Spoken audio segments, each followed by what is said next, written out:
hakuna Muislamu yoyote yule ambaye atasali kila siku kwa ajili ya Allah rakaa 12 tatawua, sala za nyongeza, ghaira faridha, ambazo sio faridha, illa bana Allahu lahu baitan fil janna, isipokuwa huyo Mwenyezi Mungu Subhanahu wa Ta'ala atamjengea nyumba peponi.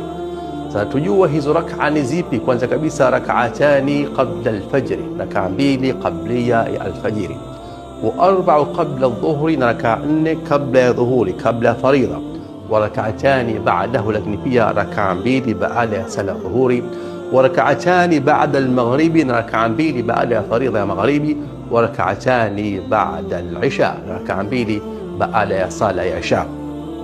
Katika hadithi hii imependekezwa na Mtume Muhammad sallallahu alaihi wasallam kwa mja yoyote aliyekusali sala za nyongeza, lakini pia awe ni mwenye kudumisha kuzisali hizi rakaa 12 kila siku, kwani atakayefanya hivyo basi banallahu lahu baitan fil janna, huyo Mwenyezi Mungu Subhanahu wa Ta'ala atamjengea nyumba peponi. Rakaa 2 kabla ya alfajiri, rakaa 4 kabla faridha ya dhuhuri, rakaa 2 baada ya faridha ya dhuhuri, na rakaa 2 baada ya faridha ya magharibi, na rakaa 2 baada ya faridha ya isha. Hizi kwa ujumla ni rakaa 12 ambazo ukizisali kila siku basi umejipa dhamana ya kujengewa nyumba peponi.